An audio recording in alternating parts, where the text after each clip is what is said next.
Okay, so you were successful in landing your targets in free agency. Can you tell us a bit about like what went into that success, both like changes in your process that you made, and also just like the pitch itself? Yeah, after last season, Tyler and I had a lot to discuss, who we wanted to be, what our identity wanted to be, and we put a plan together of how we wanted to compete, type of people, type of players we wanted to go after, and the vision to a lot of those free agents that I think you're referring to was, we want to adhere to a certain standard of competitiveness and have a championship mindset moving forwards no matter what.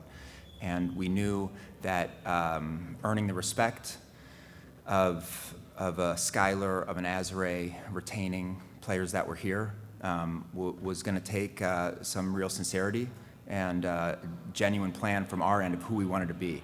And I think they listened. We had a lot of discussions with the players and their representatives in obviously a short period of time, but obviously if looking at our roster now, you see more of a athletic group, shot creative group, more size, more versatility, than we've had over the last couple seasons. So I was more or less, we're really going to go after being a very, very competitive group. And you're still like relatively new to this profession. Who have you been learning from, like around the league or in other leagues? Yeah, I spent a lot of years training NBA players, so I have a lot of relationships in that league, and I've made a lot of good relationships in this one as well. There's a lot of people here in this organization that I trust. A lot of it is, my relationship with Tyler, and we're aligned on how we want to compete and who we want to be and what our identity wants to be. But a lot of it is, I have built a lot of good relationships over the years with people in the basketball world and outside of it, and I trust them. We'll go to Maggie in the front row. Hi, Jeff. Hi. Obviously, there was quite a long list of injuries of players who weren't able to go on the court last night. Mm-hmm. So can you give us a rundown of just when we should expect to see Courtney, Dijonai, Azurá, et cetera? Yeah, it looks like we had another starting lineup in the back of that bench last night. With that said, we also have a number of great players that are going to hold it down until they're back. Everybody will be healthy. We're expecting everyone to make a full recovery. I'm not going to talk about a timeline because these players need to feel safe and confident when they return to play. But everybody's progressing. We can go. Vandersloot's back on a court, working out at full speeds, still rebuilding strength. An ACL rehab is a long process, but she looks great. And you don't have to light a fire under her. She's had one probably since birth. And Azurá is resuming full basketball activities, and she's hopefully a few weeks away. Again, don't quote me on the timeline. Leave that to the professionals here. But she's back, moving really well. We're hoping to see her sooner rather than later. And Carrington we've been in close communication with her doctors, and expecting full recovery there too. And this is probably one of the hardest parts of your job in the next few days as you cut the roster down to 12. What are you looking for in those final players who are going to make the team? Yeah, we just want to make sure we have a common thread with the players that we keep competitively. Look, we've added a certain type of player and athlete here, and there's still some great players clearly, floating around out there that we have to take hard looks at, and we have to keep evaluating over the next few days at camp. But yeah, I mean, it's agonizing at this point because we've built a very strong roster with some players that are going to be healthy at some point, and there's some players here at camp that can really do damage. So we're looking forward to keeping them a few around. But yeah, it's a tough time. Jeff, toughness and grit is something that is synonymous with this current roster. Mm-hmm. When you and Tyler are kind of putting together these type of things, what goes into your evaluation process, kind of define what that grit and toughness looks like? Yeah, we know that toughness and grit is a necessary component of winning. You need a skill set to go along with it. So, you can find players that are going to run around and be physical, and be very competitive, but to have a skill, that goes along with it is critical in this league. The league's too competitive. So, we went after players that we thought were going to fight at all times, that were going to impact winning. But yeah, we wanted to make sure that the team was much more competitive than it has been, and so those were our targets. We added a number of them to go along with players that are still here that are competitive. And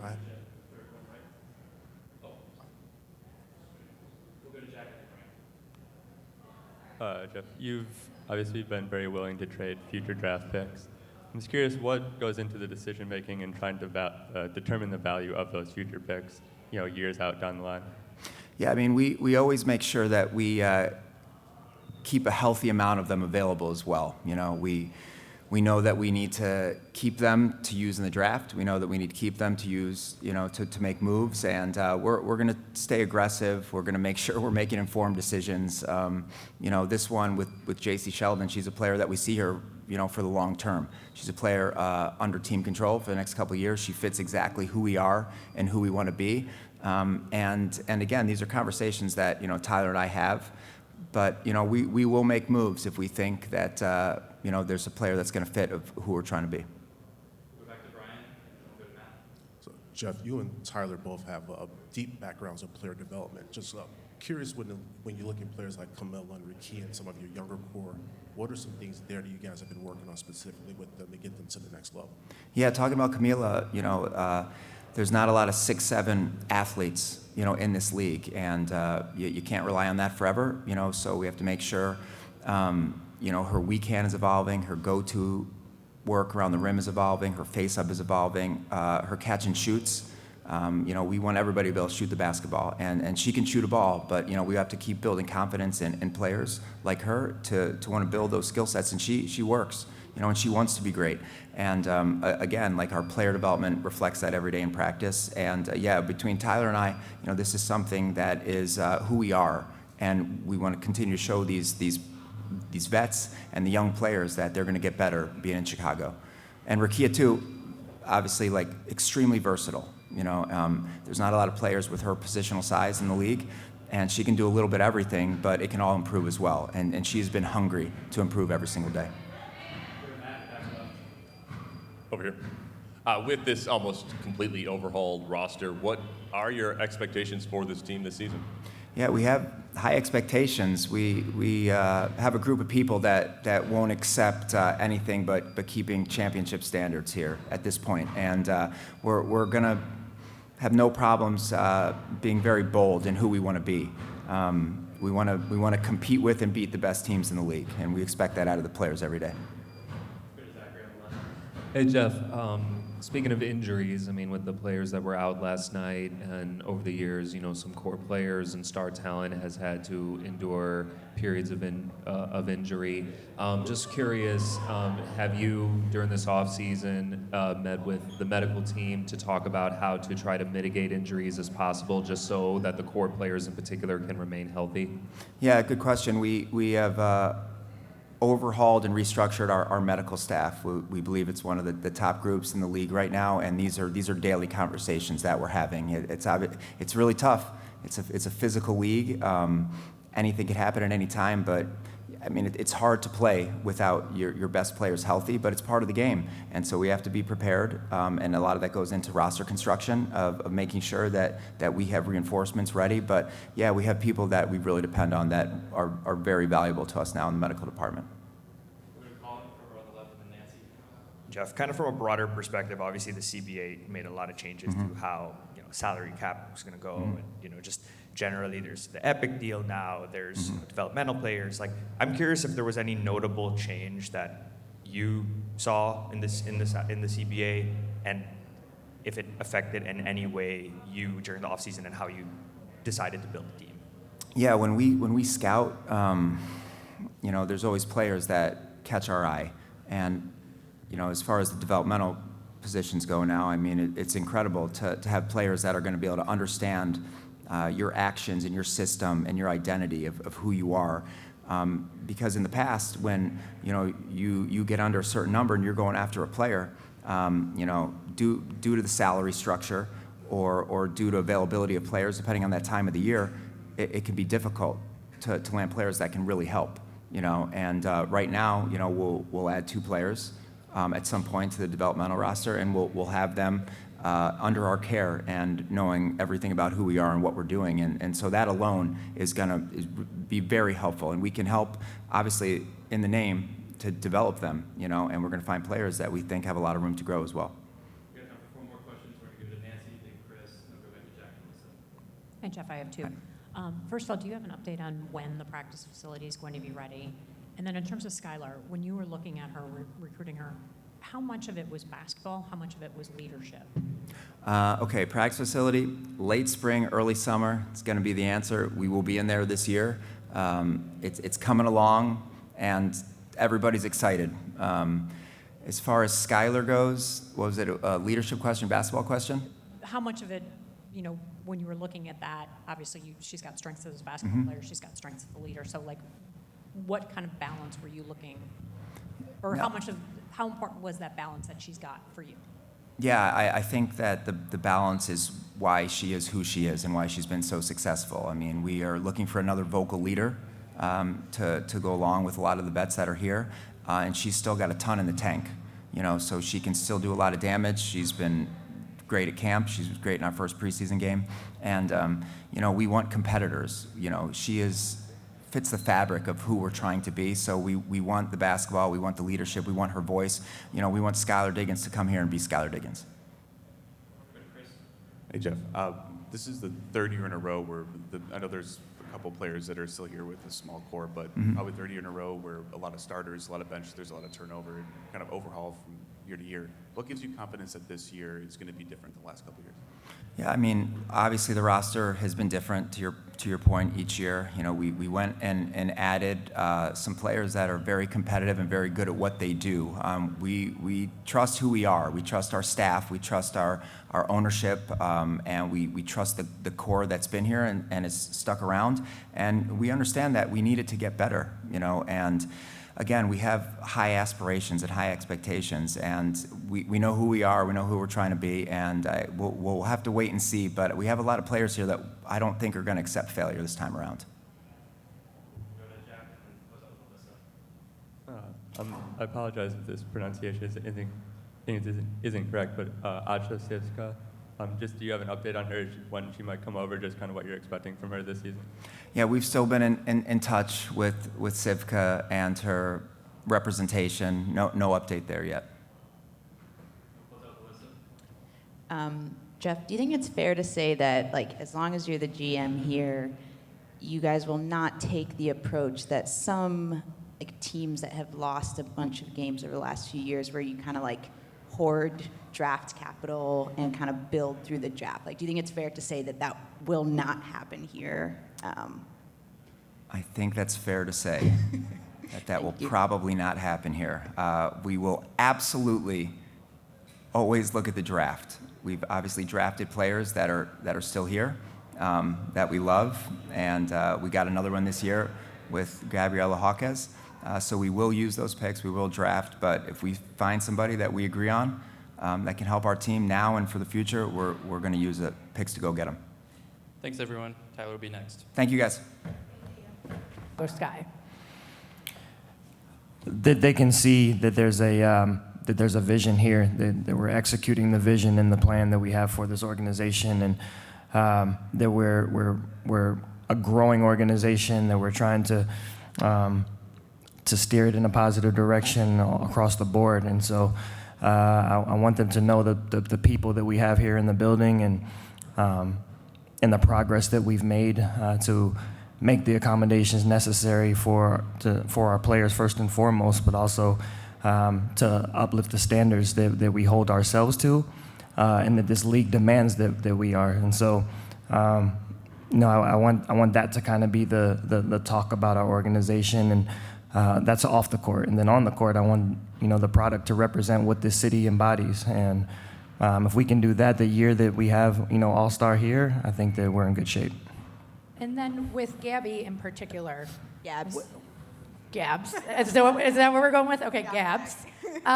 Is what do you really want to see out of her, considering she's going to have to be taking on a lot of playing time in these first couple months. What do you want her to learn? What do you want her to get better at? All of that.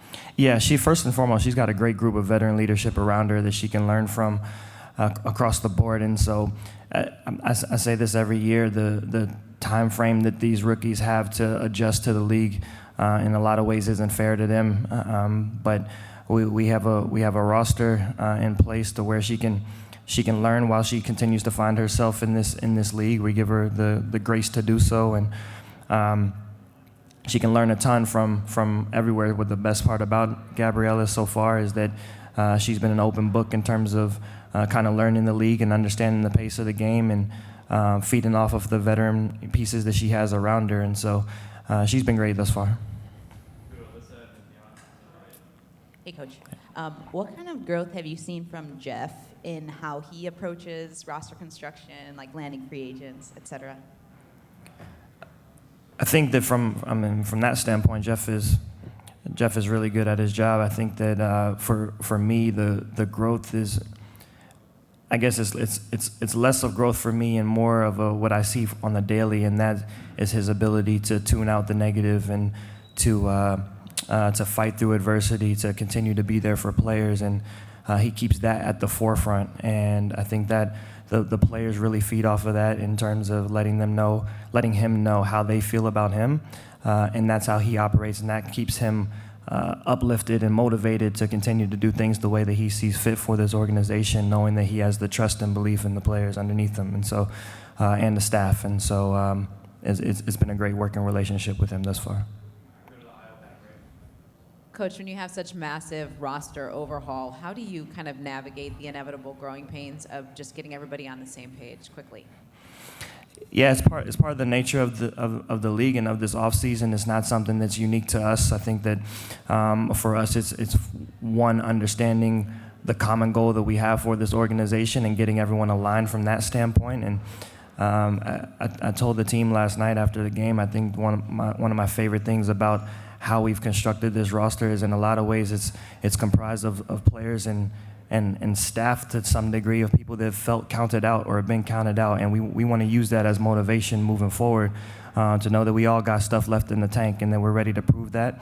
We're using that as kind of a common theme and goal to commit to one another and to commit to what our goal is. And for us, we kind of derive everything from that. And so we're looking forward to this season. We're looking forward to getting players healthy. We're looking forward to blending our younger pieces with our veteran presence and leadership. And it's been a great training camp thus far, and we're looking forward to getting into the season.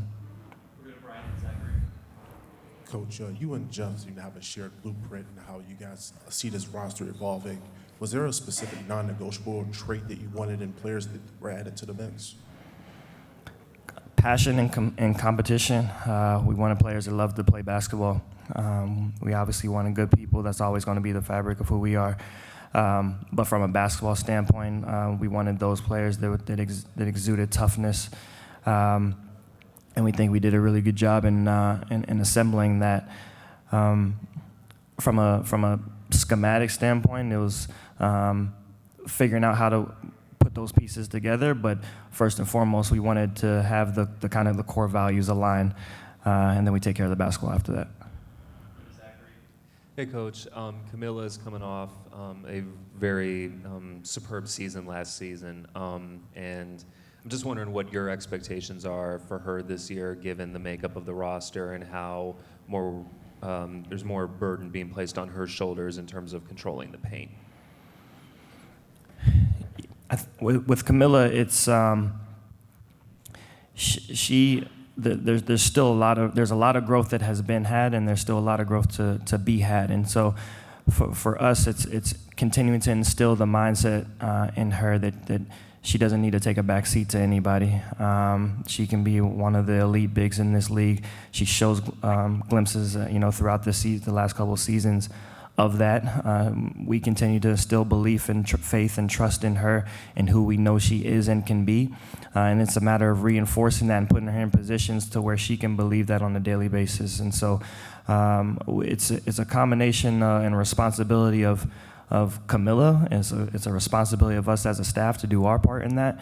and then it's the responsibility of her teammates to help elevate that level as well. And so we all know who we have in that number 10 jersey, and the more that she feels comfortable of understanding who she is in this league, I think the sky's the limit for her. Coach, 2 questions. First, last year the team was also expected to be competitive or wanted to be competitive, and obviously we saw what happened, and that wasn't necessarily the case. Like, what have you seen so far that makes this different, or that you see that will show that this is going to be a different situation? Well, I think the combination of players who remain here that were here last year, there's obviously a renewed feeling coming into this year of just having a bad taste in their mouth of how last season went and ended. And so we don't want to feel that again. We know obviously how important winning is, but then you add the pieces that we've added of certified winners and people who exhibit that toughness that I spoke about earlier. There's a marriage there that we want to see how it kind of materializes, and we think that we're going in the right direction from that standpoint. And so, yeah, we're excited about that. Secondly, in a different perspective, but Coach Stephanie White of the Fever said last week that she had a lot of conversations about the officiating in the offseason and how she's hopeful that it's going to be better because there's been a lot of movement there. Like, how much do you know about the improvements that the WNBA is trying to make with officiating, and what do you expect this year? Trying to get me fined early this year.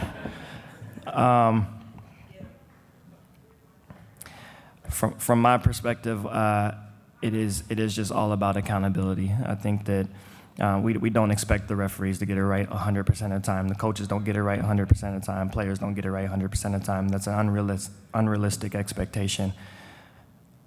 I do believe, though, that the players and the coaches have a level of accountability that they have to answer to, that we have to answer to regularly. And so we just want that transparency from both sides. And we'll leave it at that. Tyler, last year there was obviously a lot of lessons you learned as a first-year head coach with also new roster, but what gives you confidence that you, in your second year, will see improvements as a head coach? One, I'm a constant learner. I learn from my mistakes. I learn from my experiences. I learn from my mentors. I learn from other coaches in the league. I learn from our players. So for me, I think that I'm not adverse to adversity, and I'm well equipped to overcome that. I have a strong circle around me that keeps me lifted. I know that my players trust and believe in me, and that's enough to keep me going into this second year. I'm not sure. I'm not the longest tenured coach in this league, but I do know that I've been in so many different positions around basketball in so many different leagues. I've experienced success across the board, and so I know I belong in this position. I'm excited for it. I'm excited about the staff that we put together. I have the utmost belief in them. I'm extremely excited about our roster and what we're capable of doing. And so this is a new year, and we're looking forward to that. Hey, Tyler. The league implemented the 2 player development slots this year. I'm just curious, how excited are you for that, and how do you think it can benefit the team? I think it's needed, first and foremost. The added spots it's added opportunity for players, capable players of being in this league, but it also helps the organization and the coaching staff from the standpoint of having players who kind of have been around the system for however long they have been, and kind of being able to be in a plug-and-play type of situation. And so it's good for opportunity. It's good for cohesion to not just have to pull someone, kind of off the couch and bring them in, and hopefully that they can grasp everything that you've been going through over the last however long. And so it's good to have those players that are around and in practice every day to understand schemes, to understand terminology and things of that nature. And so it's definitely an added benefit for this league. Does it change at all? I don't know how you approach the offseason or even training camp and which players you want to keep around? Sure, I think so. Yeah, it does. You want to have players that first and foremost can compete for your main roster, and then you look to see what would be good fits for your developmental roster and who you can see kind of moving forward into the future with. And it's unfortunate that there's some players that won't make those roster spots, those development roster spots that are very well capable as well. And so the way we approached training camp this year is we wanted it to be as competitive as possible, understanding the injuries that we had and who would be available and who wouldn't. And I think we did a really good job of that. Hey, so yesterday we were talking about that you didn't want to add preseason games just because players play so many games in the off season, et cetera. But I guess, do you also maybe want to get to a point where players don't have to play as much off season games so that there can be more W games?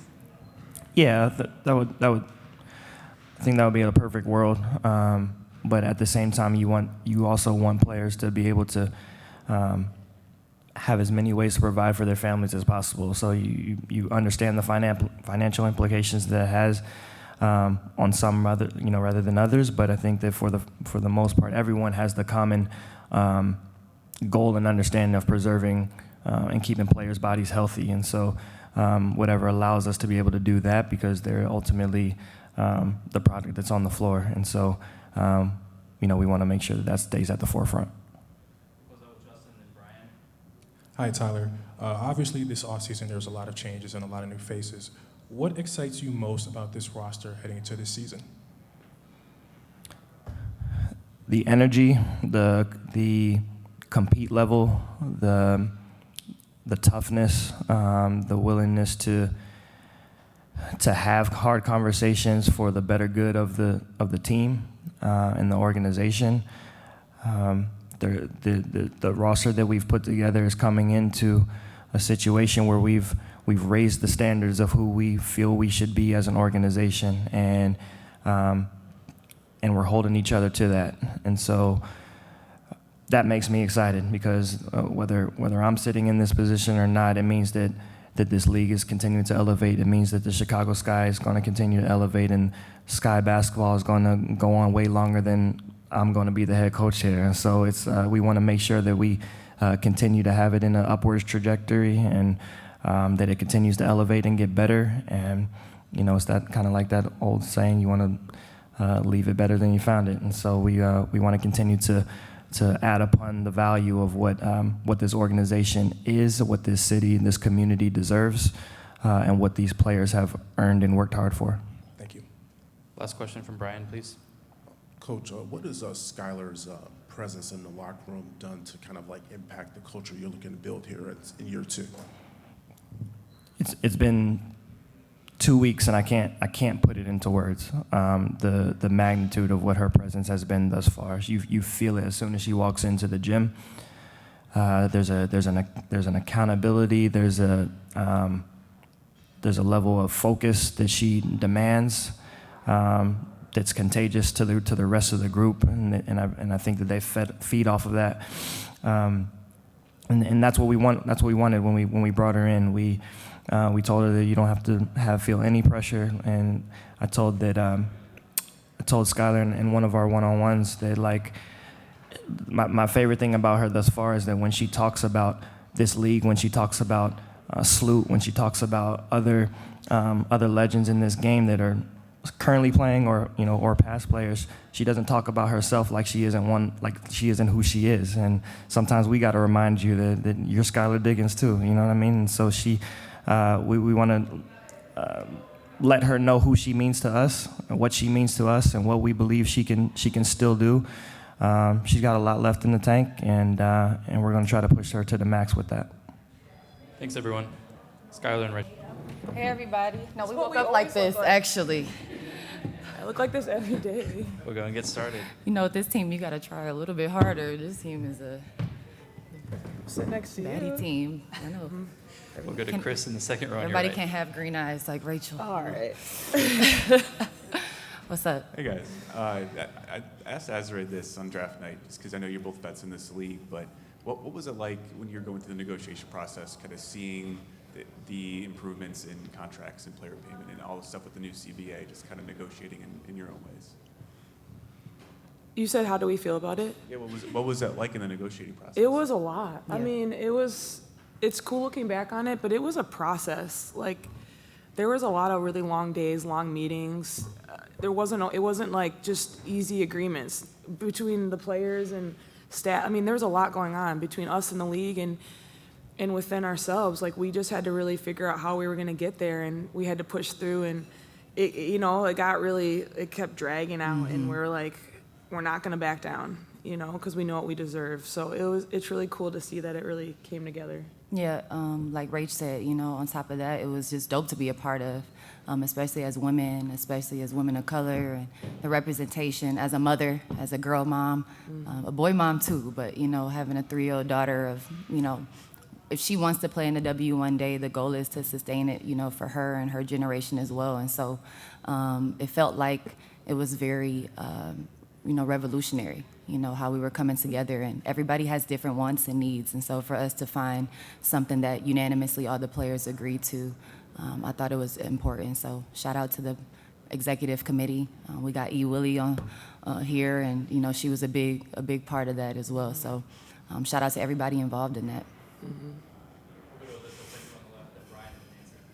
Hey, for Rachel, you've played with Skylar now at Unrivaled and here. Can you tell us something about her that we don't know? Oh, man. Yeah, I'm sure she could. I should have brought my phone so I could read some of your quotes. I know. I'm glad you did. I don't know. Like, Skylar, I feel like she's very honest in who she is. She's exactly who she represents herself to be. Like, she's fiery. She's intense. She's a competitor. She's a leader. Like, I feel like you guys see that, and that's exactly who she is. But I think something you don't know is, like, she's funny. Like, Skylar's, like, she's goofy. Like, it's fun. We giggle about stuff, and we talk about crazy stuff together, Yes, so we it's do. really fun. And she also has the best quotes. Like, I've been writing down the quotes since Unrivaled, so I'm going to, like, publish a book of Skylar Diggins quotes. Oh, my gosh. Some are very motivational, and I'm like, yeah, and some are just funny. I don't Yeah. know. I never know what I'm The going to say stuff the that next she time. comes up with is just like a classic. If I die before her, throw the phone in. That's what I think. No, it's been cool to share the floor with Rachel. She's one of the reasons why I'm here. We had conversations about that, and obviously spent a lot of time in Miami getting to know one another. When the team is so small, you work such in tight quarters together, and so, glad that I don't have to guard her this year and shadow her this year on the three-point line, but learned a lot about her game while we were able to spend some time together, and likewise about, with her. I think when you work that intimately, she's been around my children, she's seen me in that space, and so a lot of times, yes, I am who I am, what you see there, but I think just sharing, some of the stuff we've been able to share, just working so closely together, definitely helped me know a little bit about her, and hopefully likewise her with me. This one's for you, Sky. You mentioned coming here. It was kind of a bit of a leap of faith for you. Just wanted to get your thoughts just on how you've seen the management's vision of the team kind of coming true so far.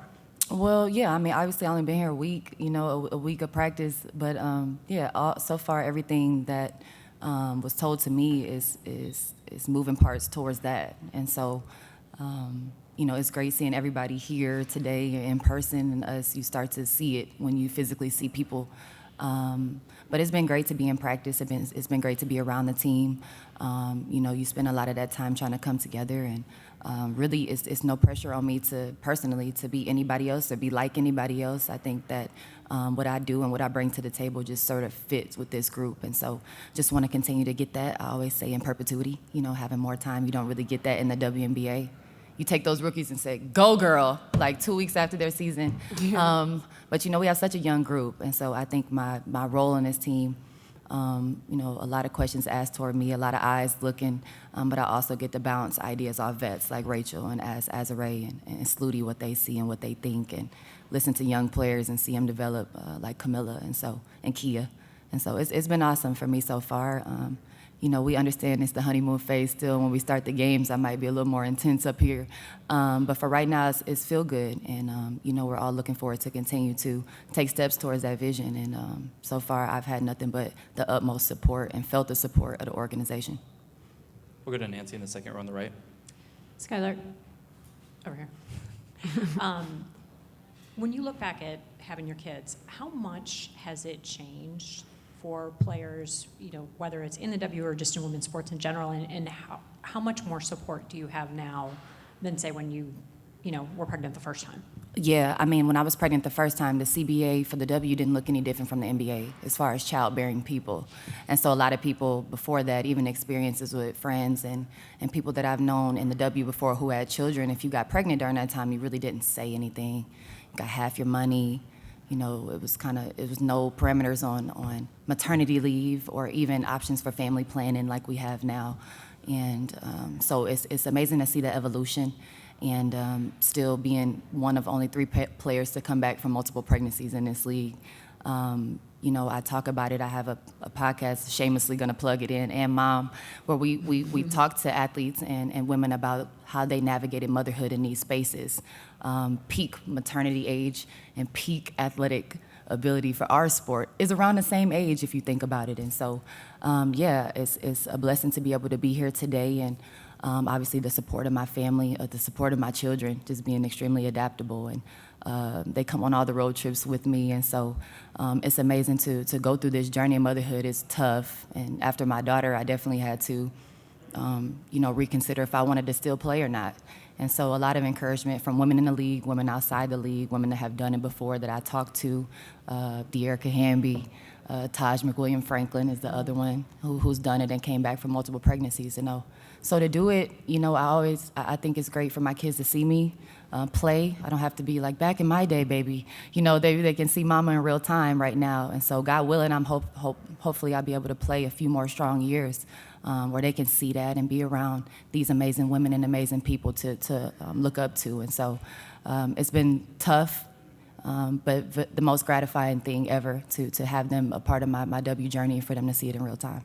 And it's amazing to see the CBA. That's just another nod to the CBA. And, you know, when you play in leagues like Unrivaled, you have a family room. When it's started by mothers, Stewie and Nafisa, you have all the resources, and it makes the W kind of follow suit. And so I didn't have a family room to put my son in. I didn't have a place to pump my milk. I pumped right in the locker room as Azurá. When we were in Dallas, pumped right in the locker room and put my milk right in the Gatorades. Oh my God. To put it. And so things have changed a lot, and I love to see the evolution of it, and it's all about inclusion and, you know, awareness, and it's great to see what it is now. I'm curious for both of you as veteran players, just what your thoughts are on the developmental player slots and how that can help younger players. I think it's awesome. Yeah. I think it's a really cool concept. I think it's good for them as development, like just giving them that year or that season to get better and to grow and to learn from us. But also it helps us when we have, you guys know every year there's injuries.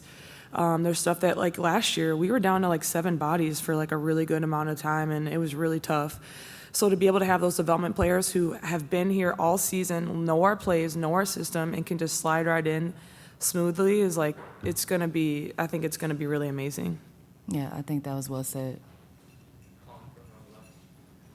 You're both veterans, obviously. Coach Tyler talked about he was kind of satisfied with 2 preseason games, in large part because the schedule is very compact. There's going to be more games coming. I just wanted to get your thoughts on kind of this growing number of games that's going to happen in this CBA, and if you guys are, you know, okay with that. Oh, we're obviously okay with it. We voted yes to ratify. We'll see how it is. We'll see how it goes. Yeah. Obviously, it's the first. We don't have very much sample size to go. We increased it a little bit to 44, and so to go to 50, it's like, all right.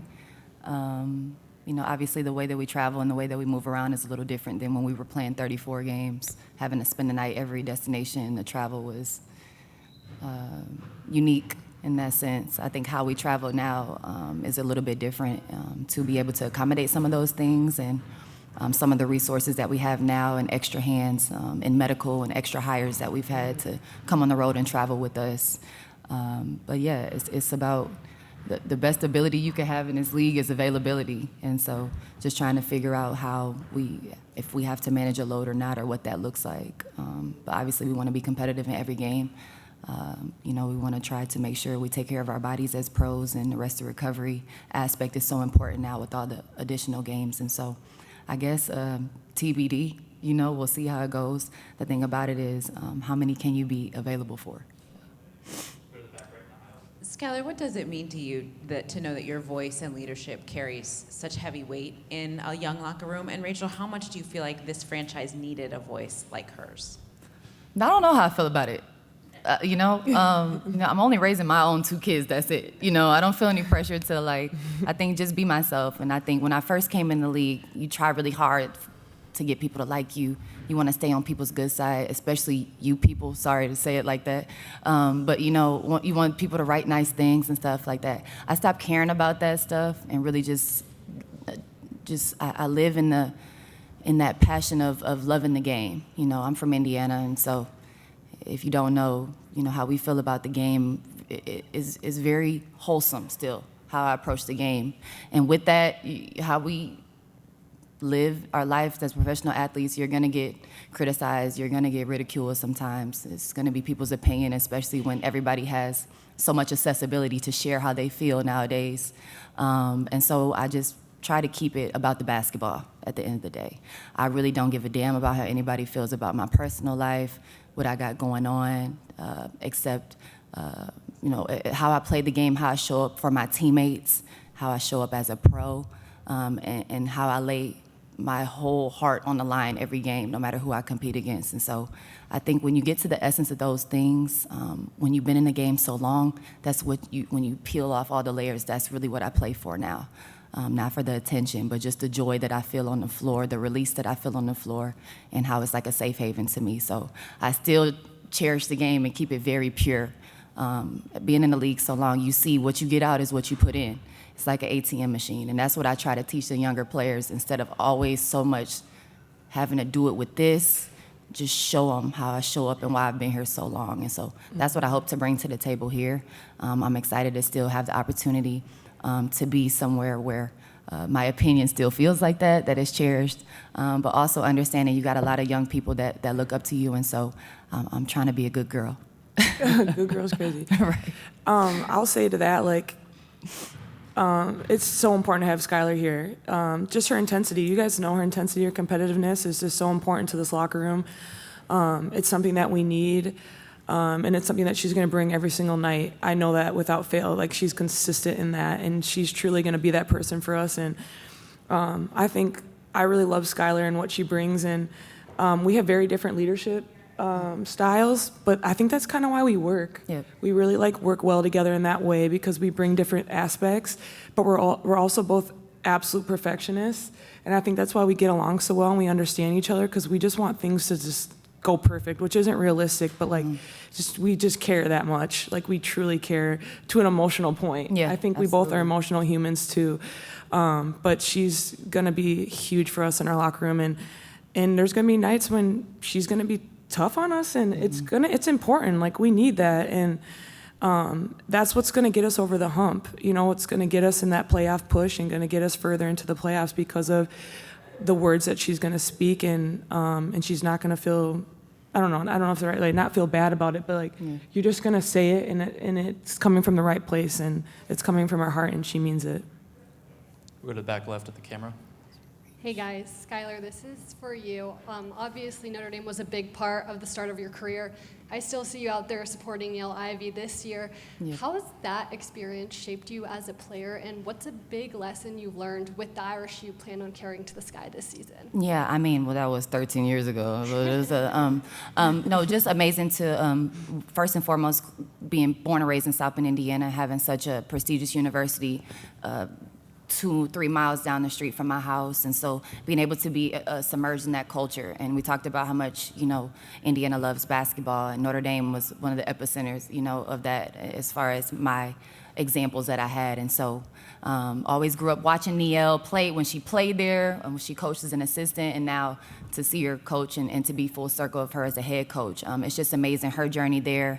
They call it Guard U for so many reasons. Obviously Niele started that up, was one of the ones, Coquise Washington, Niele Ivy, getting to play under a Hall of Famer and Coach Muffin McGraw, who's basketball mind is still very relevant in our game to this day. And so I'm just blessed to be able to have a university like that was right in my backyard and that I was able to get in. and go there and really, it was tough on me. Coach McGraw and Neil were super hard on me, what they expected from me. But I demand to be coached, and I challenged them as well. And so, I think everything that I've learned there, just fundamentally, how I was developed, the importance of watching film and how you watch film, and they really just turned me into my mind and my mindset into a point guard, and how to run teams, time, score, possession, 2-for-1s, how to manage games, what to look at. And so it's a lot of things that I carry forward with them and have my whole professional career. We'll go to Zoom for a question, then close out with 2 in person. From Kareem Copeland of ESPN, for Skylar, what was Jeff's pitch that made you believe in the vision to want to come here? Yeah, it wasn't just Jeff. It was other players that I was able to talk to, had conversations with Azurá, obviously Rachel, Sluty, Rickea, just obviously hearing about Dijonai and players that not only have been here but wanted to come back here. The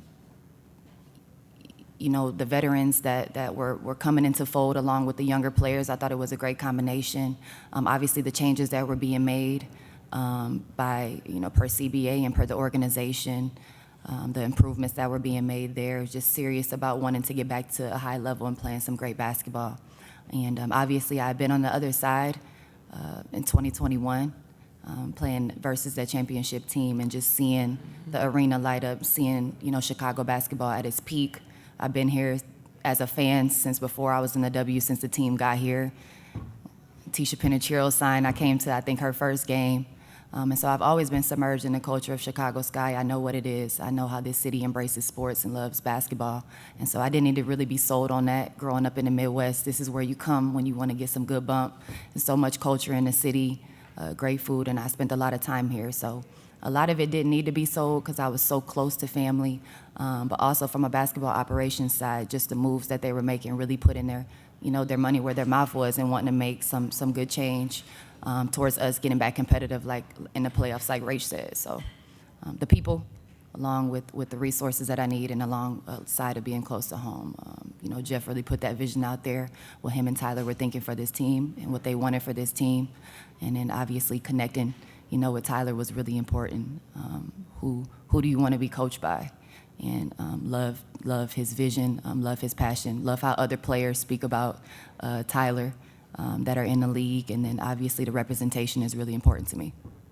We'll close out with Brian and Chris with 2 quick ones. Question for you, Rachel. You were asked to do a little bit of everything last season. Just wondering, were there any specific parts of your game that you honed in on this offseason? Ooh.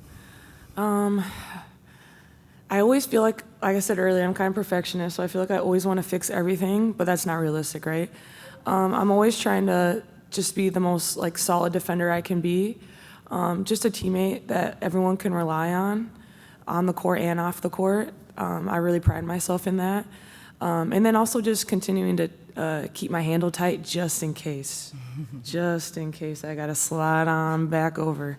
But no, I think this year is going to be really fun because we got 2 Hall of Fame point guards that I get to play alongside. So I get to just run the floor and shoot a bunch of threes. Yes. I'm really, really excited for that. You guys seen a little bit of it so far in preseason, but, I didn't even have Sloot and Sky with me. So it's going to be really exciting and fun. I can just kind of be Steph Curry. Mm-hmm. Shoot or shoot. Last question from Chris, please. Skylar, Jeff talked about getting players this year that weren't going to accept failure. I was wondering, as a player yourself, from your experiences, your career, is there a moment that you learned to be a player that doesn't accept failure? Birth, maybe. No, my mom was a disciplinarian, straight A's. I had to get straight A's, and so that was what it was growing up. I'd get a scholarship, got into Stanford. My mom was a disciplinarian, and so ever since I was born, just the standard alone. And I said it before to you guys, when you have strong standards, that demands respect. And, for us on this team, we want to have strong standards, starting with the vision that, Tyler and Jeff have for the organization, but it has to follow through with the vision that we have for ourselves and have some alignment there. And so strong standards, I've always had those, and it doesn't change no matter where I am in my career. I know I can still play at an all-star level for this team for more years. And I think for us, everything that we do, how we do one thing is how we do everything. I'm a firm believer in that. And so, yes, wholeheartedly want to compete, the best that we can to get back to where we want to be. The telescopic vision is way down in the playoffs. The telescopic vision is the championship, but I think the microscopic vision is the daily vitamins that we do every day to get to those milestones. And so I think it's just about the standard of how we approach the competition, how you have to approach the competition in this league, because it's great. And when you talk about competition, you got 2 more damn teams trying to keep you out the playoffs. So it's going to be extremely competitive. We're looking forward to an exciting season of basketball. And Chi-Town, come out and watch us because we love it. We appreciate the support. Last night, I'm excited. I know y'all got to wait a little bit longer to see us in person to get some bump, but, we appreciate the fans and everybody that's been supporting us, and we're looking forward to an exciting summer of basketball. Can't you guys tell she has great quotes? Telescopic, microscopic. It's like, what? I'm a point guard. I got the Who vision. says that? I got the vision. I'm writing that down. And be nice to us all damn summer and fall. Thank you. And be nice to Tyler and Jeff. They're the best people ever. Oh, love Thanks, you guys. everyone. Quiet on that part. Noah and Rickea will be next. Thank you. All right, we'll go get started. Start with Maggie. Hi, this question is for the birthday girl. What are some of the things you have focused on in the off season to get yourself into shape for your third season, such an important season? I'll be focusing on my defense and my perimeter game. That's something we had talked about, and that was something I had to improve on, so that's something that I'm focused on. Go to Brian in the front row. This was for you, Rickea. You, Jacy, and also Kamilla, you guys were basically 3, 4, and 5 in the draft. Just wanted to get your thoughts just on them all being teammates with you now and just the chemistry you guys are starting to develop. Yeah, I mean, it's pretty cool to have, 3, 4, and 5, who got drafted in the 2024 draft on a team together. I mean, everything happens for a reason, and I feel like we're just going to continue to build that chemistry as time goes on. But I'm very excited to be here with this group.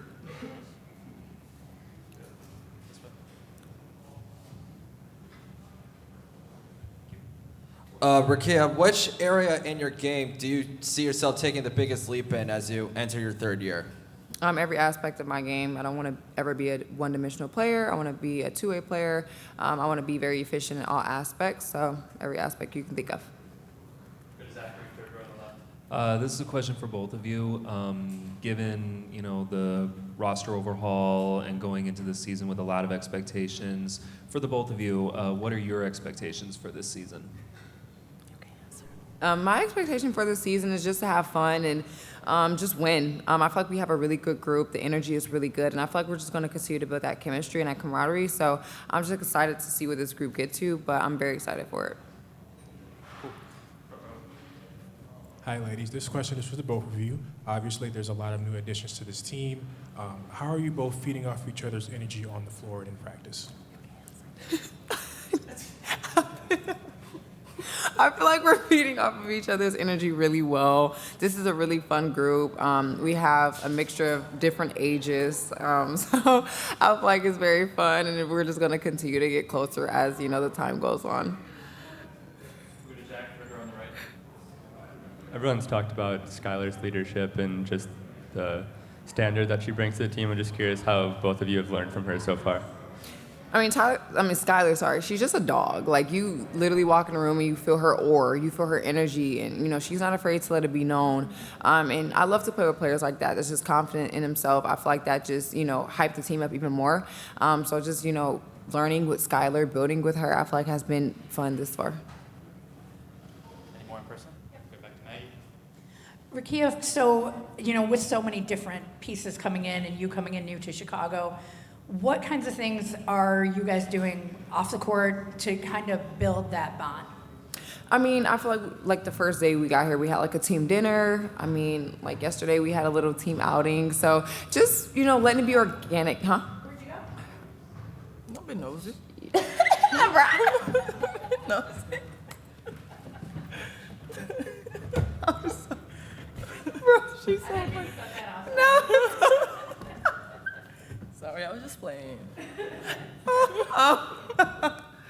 I feel like we just let it be organic. And I feel like that's important with teams. Just letting it be organic, not forcing things. So, again, this team has a very great personality. Everyone is their own person, but we also just come together and have fun. So it's been very fun to experience it.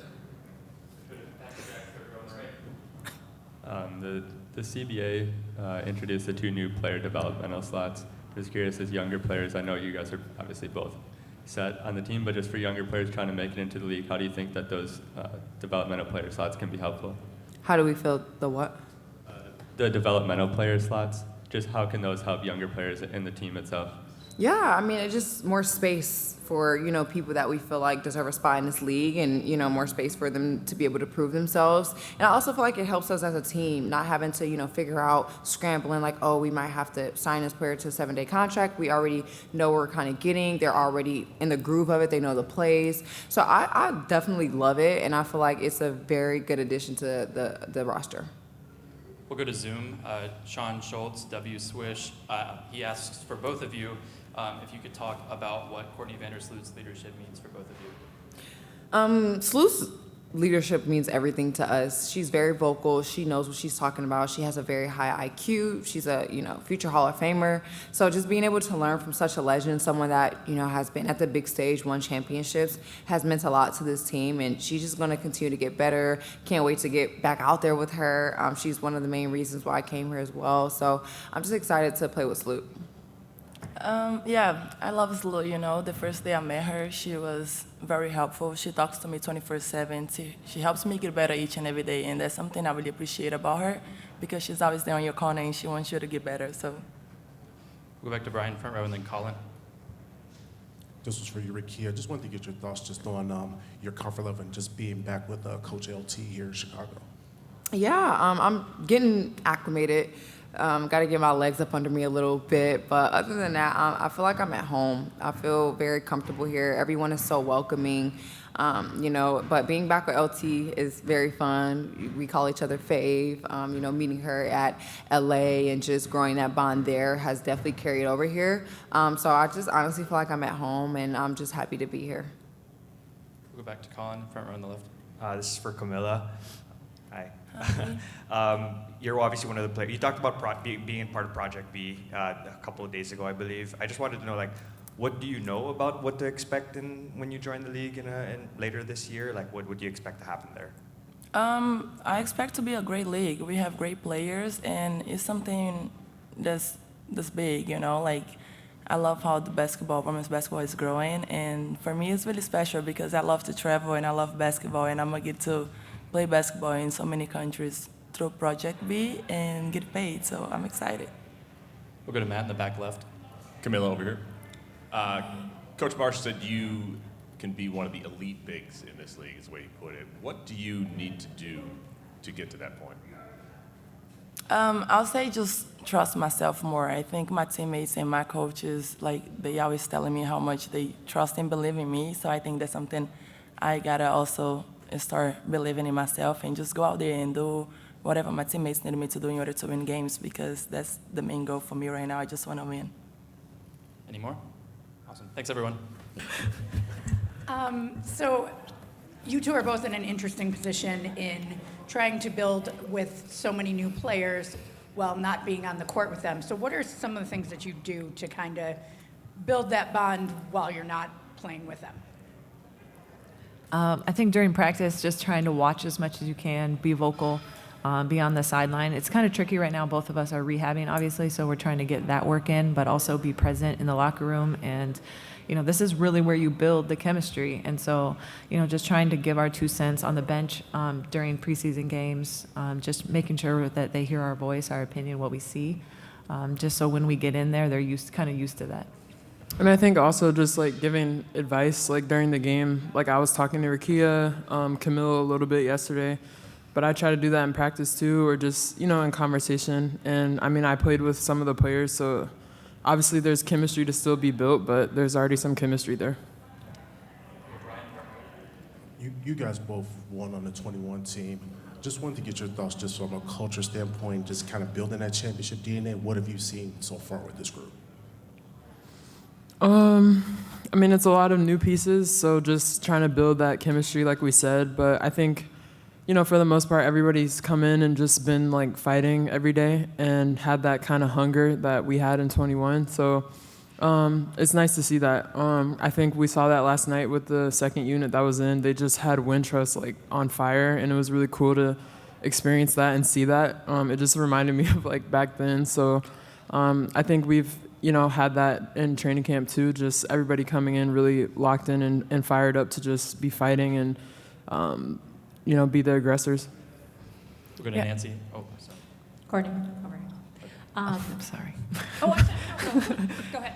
Okay, I'll just add on a little bit to that. I think just everybody comes in with a little bit of hunger to win, and of course, understanding that to win you have to sacrifice. I think those are big cultural pieces that, having vet and also a little bit of youth, the hunger comes with it. And I think that's kind of what we've felt so far. Obviously, a lot of things have to fall into place, but this is kind of the beginning of that. Now for Courtney.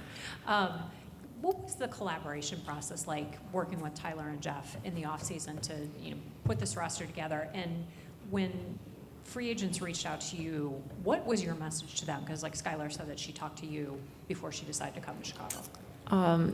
Yeah, I think the collaboration was just like them including me in conversations, but I don't want to get it. They did all of the work. A lot of credit goes out to them. People wanted to be here because of those two. But my role was kind of just to share the vision in that, it takes a little bit of a leap of faith to come to a team that maybe had a rough season the season before. There has to be some type of, they understand the vision. And my way was just to kind of, from a player's perspective, what I see, what we want to build. I think there's a trust, especially with Skylar, there's a trust there that we've competed against each other for a long time, have plenty of conversations throughout our careers, and she understood the vision. And I kind of just wanted to share that, the growth of this franchise and where we want to be headed. Azurá, obviously you have familiarity with the franchise, but so many things have changed over the last 3 years. I'm just curious, because when we last talked to you is at the draft, you'd only been with the team for a little bit. Now that you've been around for a couple weeks, what are the differences that you've started to notice in the way that the organization is run, or just generally about the Chicago Sky? Yeah, I mean, our facility's not done, but obviously it's coming soon, so that's the biggest thing. Just having that gonna be here soon. And I think just a little bit of the things how things on the day-to-day are run, I've seen a difference from when I was here before. Obviously, there's a coaching change from when I was here before, so that's, something that's different. But yeah, it's still the same old Chi-Town that I love. Hey guys, for Sloot, I was thinking about the 2021 era, and part of your guys' success, I think, was the roster continuity, the fact that you and Allie were there for so long, and then even people like Diamond and Ka and Azurá coming in and staying for a while. And I'm curious if you think that, is that harder now in the modern WNBA where there's more player movement, and I guess we don't see as many players like you who really stayed somewhere so long?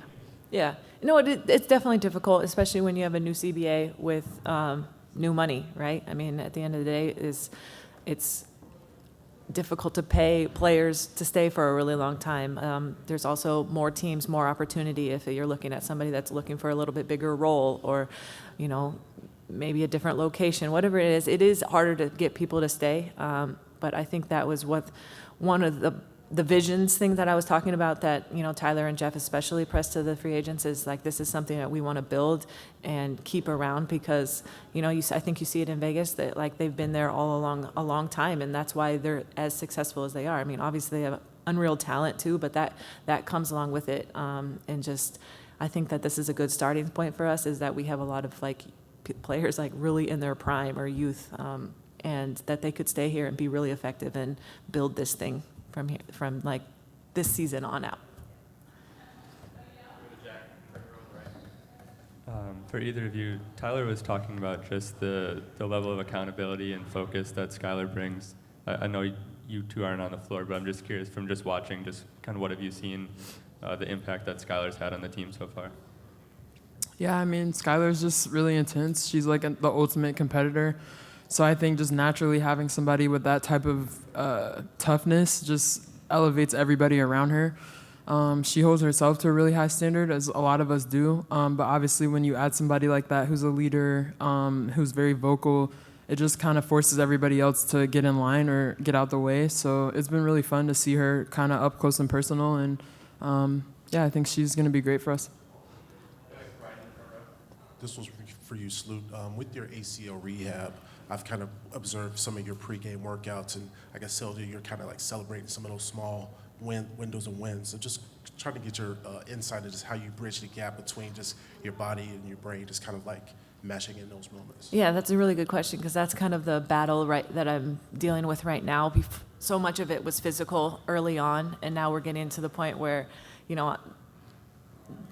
the brain has to kind of catch up with all the work. And it just kind of, like you said, every single day, celebrating the little victories. I finally feel like a basketball player again. I can get out there and do, something similar to what it looked like before my injury. But, being around a team setting obviously helps that too, is like I can hop into drills, and that kind of helps me not think so much and not worry about the physical aspect to it, and that I can just kind of free flow and play, and in the long run that will help my rehab. This is for either one of you. Is it full circle for you two to be reunited here in Chicago 5 years after winning it all? 5 years, oh my God. It does feel a little full circle. Sometimes we talk about this, like that we're back here and it feels so right, because, obviously we spent a lot of time here together, and, I consider Z like family, so to have her back in a Chicago Sky jersey was really important to me, and feels really special. Yeah, I mean, everything like Sloot said. I mean, yeah, like her and Allie are like family to me too. So obviously we won together, and she was a huge part of me coming back, just wanting to play with her again. I mean, yeah. We'd like to call in the front row. Sloot, obviously you're recovering and you're rehabbing, but with bringing in Skylar, you guys are two veterans, accomplished players who play the same position. I'm just wondering, like, what are the expectations for when you return in terms of playing together, and what your roles will be for this team together? Yeah, good question. I think like when Skylar and I had a conversation, like I've said, we've talked previous years about playing together. I think there's a mutual respect there, and understand that we kind of approach the game the same way. Skylar's ability to score the basketball, I think, makes it so that we can really play together.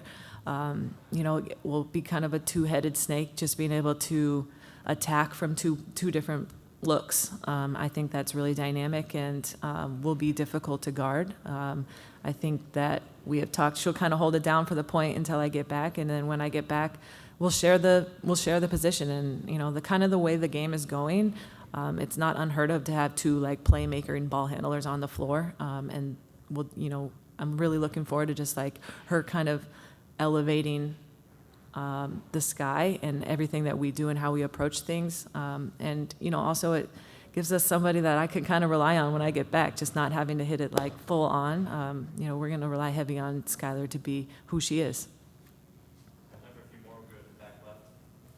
Courtney, you mentioned your brain sort of catching up with the training at this point.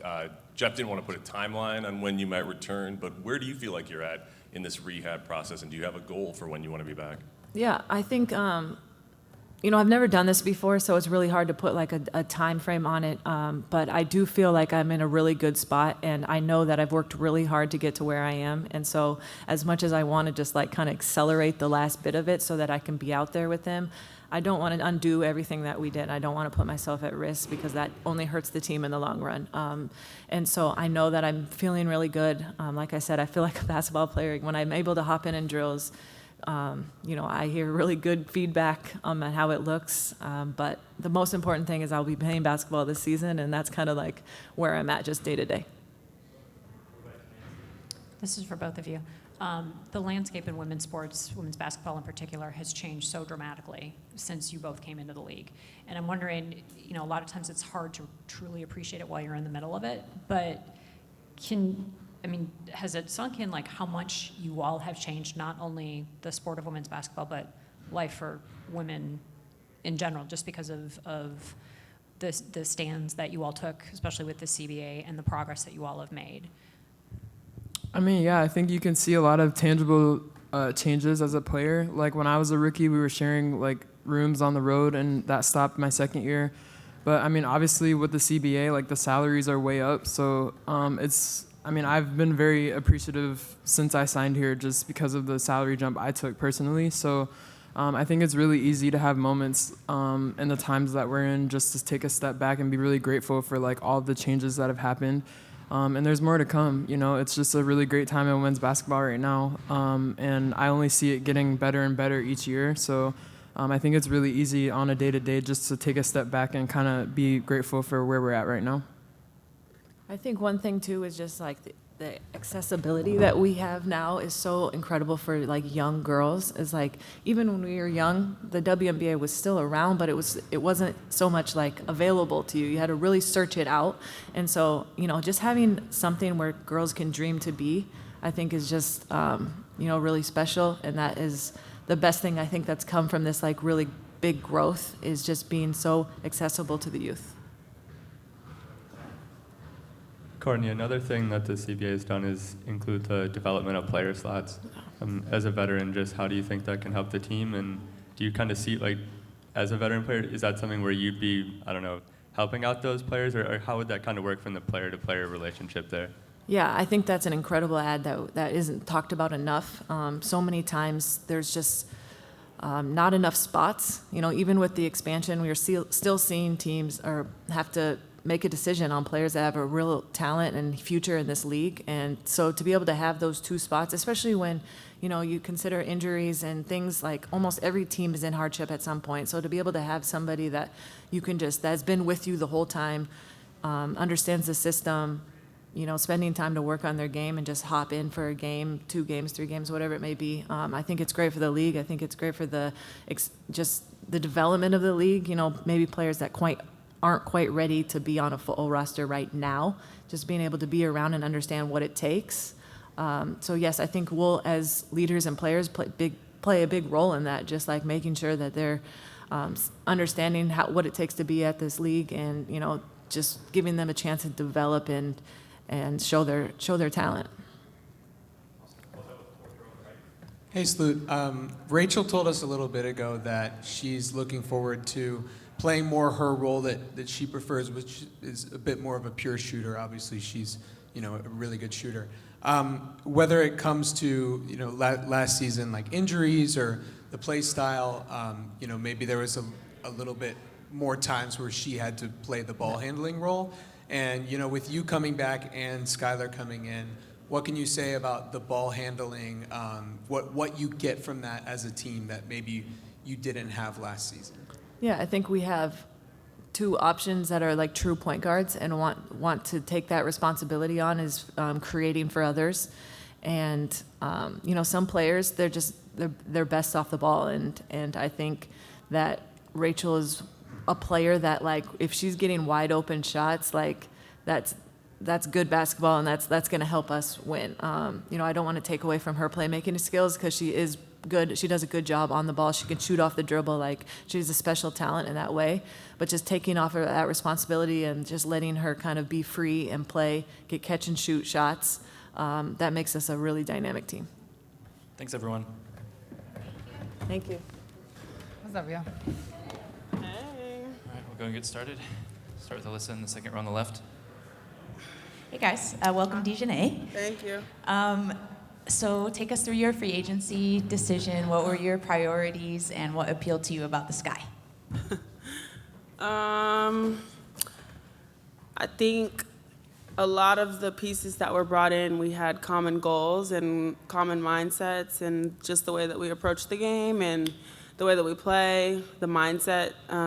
So I think that was very appealing to me. Of course, building a relationship with Tyler. I talked to Chicago last year when I was in free agency, so there was that foundation. But I think it was just the right time, the right fit, and the stars aligned this time. This was for you, Dijonai. You were at the game yesterday. I just wanted to get your impressions just on the younger players, the development players, and how they played last night. Yeah, I was excited to be able to see it in person. I've watched practices, I've watched the games from afar, but to be able to see it in person was really exciting. Just the motors that they had and the way that there was that fight. Sometimes there's lulls throughout a game, and just the way that you respond is really important. And I was excited to see that they weren't playing to the scoreboard. They were just playing free, playing with pace. I feel like they had a great tempo, especially trying to get out in transition before Atlanta could get their defense set, and I think they were very successful in that aspect. But it was just exciting. I love just seeing people get opportunity, because obviously that was me once upon a time, just fiending to get on the court. And so when they did get on the court, it was exciting to see that they took advantage of their opportunity.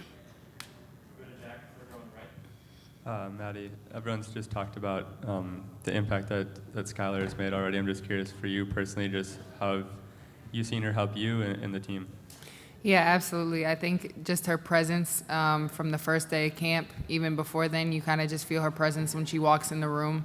And just to have that leader, every day she sets a tone, not even necessarily like her words say a lot. They carry a lot of gravity, but her actions, she's about it every day. The way that she carries herself, the details that she puts into the weight room, the details of, every part. And I just appreciate it. It's something that I can match my energy to. And so just to have that standard every day is really important for us. It's a winning mentality. So that's what I'm excited to compete with her every single day. Go back to Alyssa, second row on the left. Dijonai, how has your recovery been going, and do you have a timeline for when you'll be back? I don't have a timeline that I'm going to publicize. However, my recovery is going well. I think Tyler spoke on it a few days ago, maybe after practice. I did have the hardware removal surgery a couple weeks ago, so that's why I wasn't able to be here for the beginning of camp. But it was very successful. I feel great. I really do feel good and strong. Like, if it was up to me, I would be out there. But it's a very comforting feeling how I feel right now, knowing that I have a couple weeks to go still. I feel good. I'm excited. I just can't wait to it's been September. That was the last time I played a game. So it's been a long time. And obviously, I'm back in the boot for a little bit, but don't let that fool you. I'm not taking that many steps backwards. It's just temporary because of the hardware removal surgery. This one's for you, Maddy. How do you feel that your game has grown from your rookie season? Yeah, I think I would say mentally more than anything. Coming in my rookie year, the game moves really fast. I think just even talking to my rookie teammates now, just kind of remembering that, putting myself in their shoes, the game moves really fast, and I think that kind of lasted for a while, my rookie year. But now just the game moving slower, more to my pace. Just kind of understanding the game, understanding the offense. Especially, I'm grateful still with Chicago and under Tyler, getting familiar with the offense and just, I don't know, kind of being able to get more comfortable within my game and settle into my game. Dijonai, this is for you. You're joining a very crowded, loaded backcourt with. I just talked to Sloot about her maintaining that kind of what her role is alongside Skylar when she does come back. I'm curious what your expectations are for what your role is going to be in the rotation as when you get back. Yeah, I know throughout my career I've always had great guards around me. Think about Connecticut. I came in my rookie year, my second year, there were 6 All-Stars on the team. So I think I rise to the level of the people around me. So I'm very excited that we do have those pieces and have those veteran guards especially that are able to pour into me, teach me things, not just about basketball, but how to be a pro and continue to learn and grow. So I'm excited to just continue to learn alongside them and pick up things from one another. But you asked about role. I know what I bring to the table. I know that we're all very different players. We all bring very different things to the table. And I think what I bring, no one else brings, and what other people bring, I don't bring. So I think it's going to be a great balance when I am able to get back on the court. We'll go to Zachary, third row on the left. Dijonai, this is for you. Just to go off on that point, given that you bring a lot of versatility at both ends of the floor, what does it mean for you to be a part of a team now that is really trying to prioritize that versatility? I'm excited. I love that Tyler isn't trying to put any player into a box. You saw a lot of different people playing different positions in the first 2 preseason games. So I think that is conducive to my type of play as well. And I think that it makes you very hard to guard when you're able to show a lot of different things and you're not specifically stuck in the corner or, nope, you only can be in the short corner or whatever it might be. So I think it's going to be really great. It's going to force us also to expand our bags and continue to skill develop because if not, you're going to get exposed. So I'm excited for it. I'm curious for both of you just what the new CBA has meant for you and what do you think it's going to mean for the league moving forward? I personally am really excited. I'm grateful for all the players who are able to, really be leaders in that, really be trailblazers. It's something that we've never experienced before. And I think it's just the beginning for where this league is headed. So I'm just grateful to be a part of it, grateful to understand what it was like before, and then to just continue to trailblaze for the women who are coming after us. We'll go back to Brian. I agree. Sorry, we'll go back to Brian in the front row. Question for both of you. What makes you most excited about this upcoming season?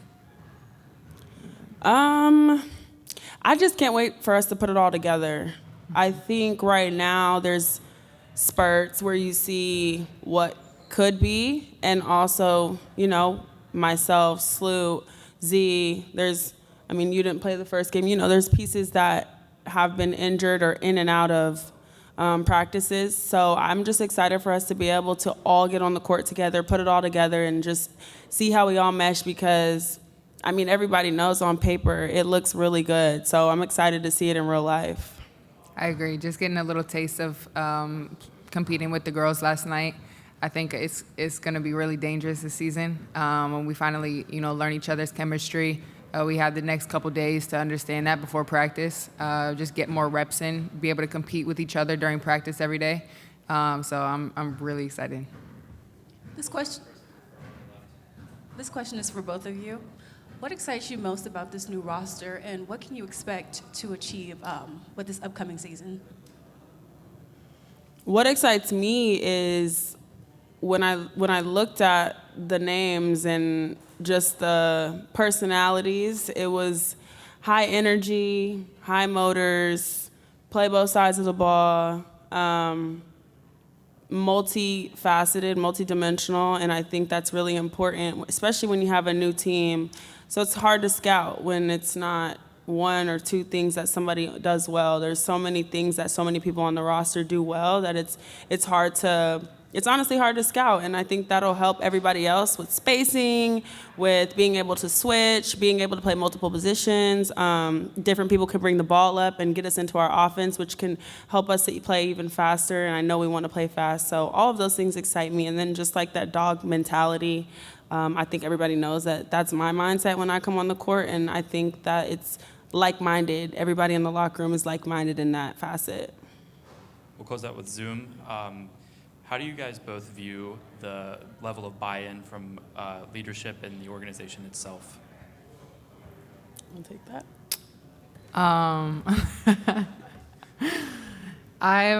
I'm just excited. There's only so many things we can control as players, but I'm excited for, what they've stood on in this offseason, the pieces that they've brought in, and I just think, they brought in winners. Like she said, they brought in some dogs. With Dijonai, with Skylar, with Rickea, with Azurá, just so many pieces where, every single night it could be ours, and every single night we're gonna come out and try to take it. Cool. Thanks, everyone. Thanks. We've seen you definitely come out in these preseason games looking I think aggressive is probably the best word for it. And what are some of the things that you did in the offseason to kind of find that aggression within you? Yeah, I mean, I think obviously just being healthy was a huge thing for me. I'm such a downhill physical player that not feeling like I could trust my own feet and my own ankles affected me a lot. And also like the psychological part of it was hard. So getting healthy has just brought me back to feeling like myself again. And so in sports, like confidence and comfortability is so big. Like you could be the same person and how you feel about yourself will affect like how well you perform. So being healthy and taking care of myself was like by far the biggest decision I made. We'll go to Brian in the front row. This one's for you, Hailey. Do you feel there's a certain part of your game that you feel like has grown since your rookie year? Yeah, I think just my ability to set my own pace. As a rookie, I was like really sped up, and that affected my ability to make decisions and make shots and keep the ball under control, and just being able to play at a slower pace where I can be more impactful has, you know, been fun for me to see that growth. Curious for both of you, just what have you seen from Skylar? Everyone's talked about just the kind of the standard that she sets, and just how has that affected you so far in preseason? Got it, girl. I want to say Skylar has been like a very, very, very good leader so far. Just me being a rookie, stepping in and just being new to everything. I just feel like the energy that she comes in with every day, like if you don't match that, then you're just not on the time and that she wants everyone to be on. So I just feel like she's been a really good leader. And like I said, as a rookie, like I'm coming in to be a sponge, like learning everything from anyone. So like honestly, I just feel like as she continues to like be a leader, like I'm going to continue to ask her questions. I'm going to continue to follow her steps, because honestly, she's someone that you definitely want to look up to. This question is for Hailey. You know, entering your second year, like which area in your game do you hope to take the biggest leap in, or see yourself taking the biggest leap in this year? Ooh, yeah. I mean, I think consistency is going to be huge for me.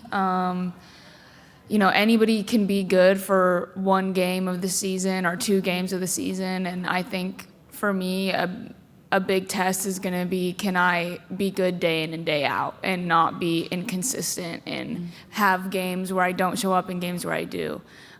So that's going to be a big like focus area for me, where I'm consciously trying to be more consistent. We'll go back to Brian in the front row. This was for you, Latasha.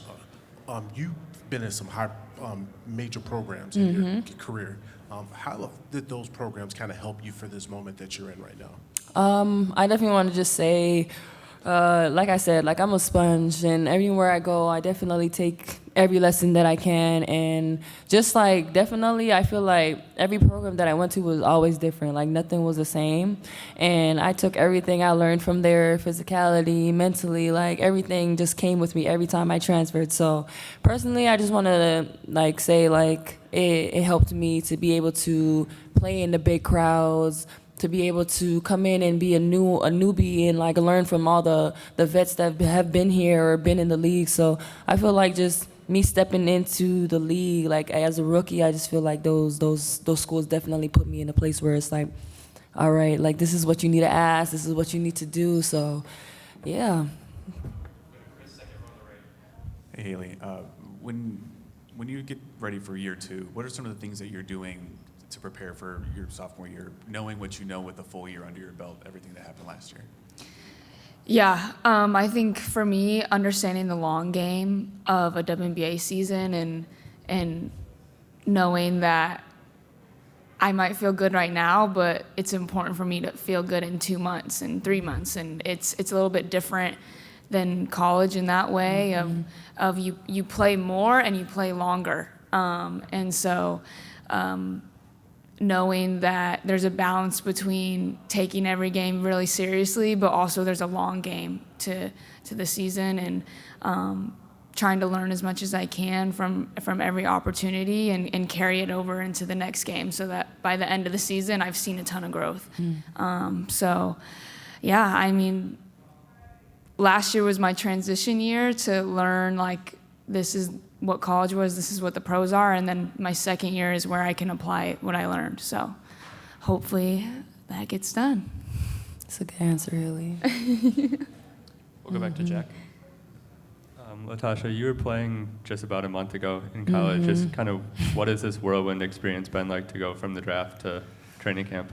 I feel like, honestly, like, just like I said, like, the 4 years in college, 5 years, sorry, in college, like, just the back-to-back, like, even when we finish, like, regular season, I feel like we definitely have, like, only, like, a 2-week break, and then we're just back into training. So, honestly, for me personally, I love basketball, so I'm playing whether we're playing or not, and I'm training whether we're training or not. So I feel like just every day getting better. For me to be able to just, like, get drafted and actually become a rookie in the WNBA, like, it's big to me. And, like, me coming into training camp, I had the mindset of just, like, this is the next part of your journey. Like, it's never gonna end for me. So honestly, I just stepped in and, like, just knew, like, hey, like, you had a week or two off for real, like, and I didn't even take the 2 weeks off. I literally was training the whole 2 weeks. So just being excited, just knowing that your journey is never, for me, it didn't end where it ended in college. So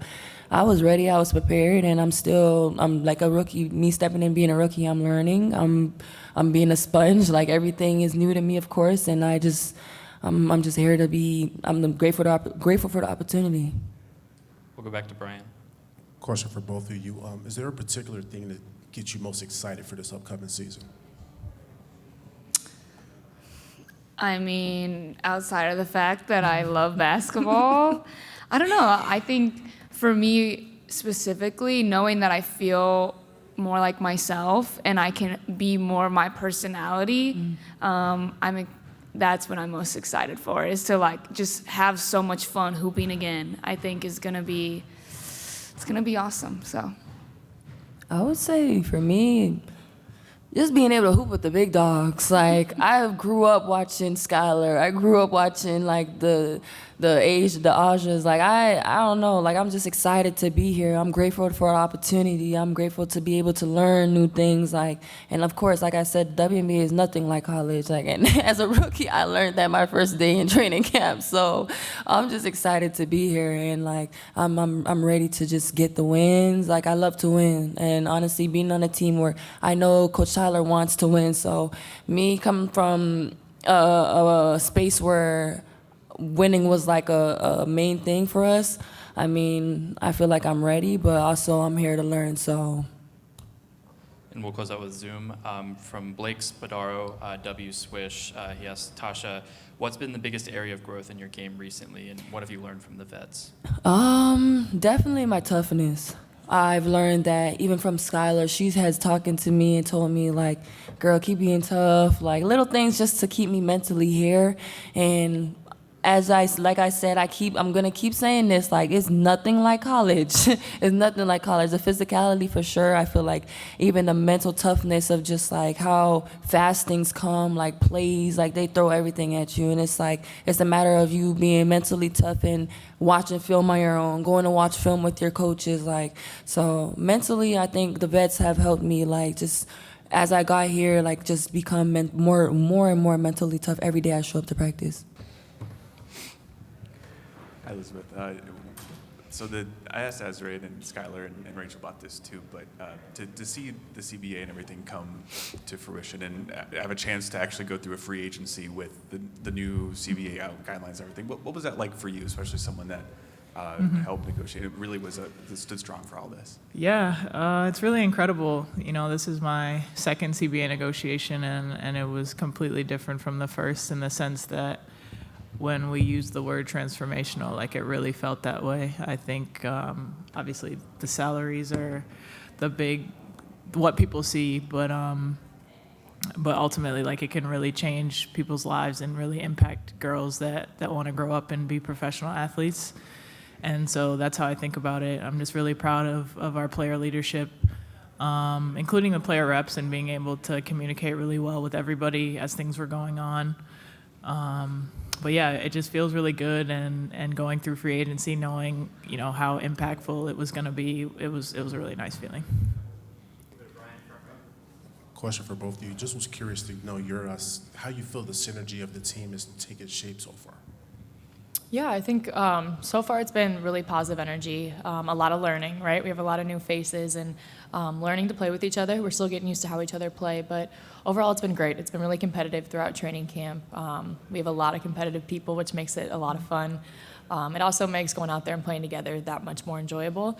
But I think, like I said, a lot of learning. Our chemistry is going to continue to build, so a lot of excitement right now. Hi, Elizabeth, this is for you. Did the kind of work that you were doing as one of the executive committee, that kind of inspire you to want to continue to do that, more of that kind of work, whether it's in basketball or out, contract negotiations, things like that? I mean, I've been part of player leadership for a while. I think I started as like a player rep maybe in 2016 or 17. And yeah, I just felt more and more comfortable growing in that leadership role and making my impact off the court as well as on the court. And I think anytime you're in a leadership position, you try to bring some of that, to how you play and how you compete. So hopefully I can continue doing that, even post-basketball, just finding ways to advocate for women in sports. It's also for Elizabeth. When you're in the middle of this, can you fully appreciate the impact that you all have made, not just on the W, but on women's sports in general, and the example that you're setting for the next generation of women, the generation after that, the generation after that, generation after that? Yeah, that's the hope and the goal in what we do. Obviously, we think about ourselves and what matters for us in our league and what's unique to us, but it does set a precedent for what women's sports can look like, across the board. We're seeing the NWSL, we're seeing PWHL really grow and blossom, and hopefully as they get into more of their CBA negotiations, they can look at ours and see where they can make jumps and leaps, and hopefully inspire girls to continue to stay in sport and see what they can do. Jacy, as a young guard in the league, I'm just curious, what you've learned from Skylar so far in training camp and how you think she can help you throughout the season.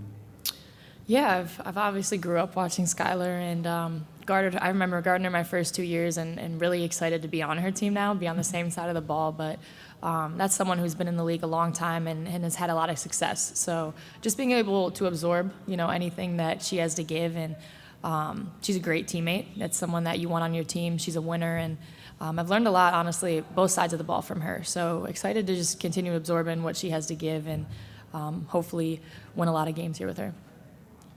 We'll go to Colin in the front. Elizabeth, another CBA question. But obviously you mentioned the salaries. That's going to get the headlines in the CBA. But there are a lot of different little things about the CBA that maybe people don't notice. I'm fascinated, what to you is something you would want to highlight that's very impactful for you? Yeah, sure. The retirement benefits, that was non-negotiable for us, and making sure that includes past retired players. So there being a cash payout to players with more than 4 years of service that have already retired. That was really important. It wasn't what we think is enough, but it was something for them. Providing minimum standards for teams, whether it's in practice facilities, making sure that they have adequate training and medical staff. You're going to see a lot more people on the bench and around the teams, and that was a point of emphasis as well. Just, continuing to professionalize the league. Man, there's so many more. Even the family planning benefits, making it available to players earlier in their careers. That was another change that we made. There are really so many, but those are just the ones that are top of mind. We'll go to Brian, front row. This was for you, Will. I just had a question on you coming back to Chicago. What was it about the vision of the organization that attracted you to coming back? Yeah, I mean, I have a good relationship with Tyler and Jeff, obviously, and they had a vision of what this team could look like, and bringing in players like Jacy, like Skylar, knowing people like Sluter coming back, that was important for me. The people that are here doing things the right way, and also knowing my role in free agency. We talked about what that could look like. And for me, I felt really comfortable with what I was coming into and secure in what, Tyler and Jeff want to do. And that's why I feel good about being here. We'll go to Jack. Elizabeth, another CBA question, the developmental player slots. Mm-hmm. I'm just curious, why was that so important to include, and how do you think that can benefit young players? Yeah, I mean, as we continue to expand the season footprint and play more games, things happen. We play a lot of games, people get hurt. It's just an unfortunate part of sports, and in order to protect the game and the product that we put on the floor, we want to give opportunities to other players. And while it doesn't look like a full roster spot yet, I think the developmental players are a happy medium in allowing players that might not have even had a chance before to have a chance, and it gives teams some flexibility as well with our cap system. So yeah, that was another big win for us. We'll go to Zoom for a couple of questions. First one is from Sophie Dumont, Ballers Magazine. For E, what has impressed you the most about this group so far? I think Jacy touched on it, the competitiveness. We have people that are just straight up dogs, and sometimes you just win games in this league by being the team that's first on the floor. And that's what we're building on, so for sure that. Awesome. And then for both of you, how would you describe franchise leadership, E as a returning player and Jacy as a new player? Yeah, I think franchise leadership here, I think, is going to be super important. We have a lot of it, right? We have a lot of people who have been in this league a long time and know how to win, know how to lead. One of them is right next to me, and I think that's important, especially, passing that on to the younger players, and that way the standard is already set and the standard's high. So I think having those high expectations and high standards only going to push us that much more and help us win more games. So it's exciting. And then for E, same question. Yeah, I would agree. Just understanding, our impact in the Chicago community as well. We represent the Chicago Sky, but it's part of the city of Chicago, and so we want to do what we can for fans to feel comfortable and welcoming and feel like they're seeing a good product. So yeah. And then we'll close out in person with Brian and then Colin.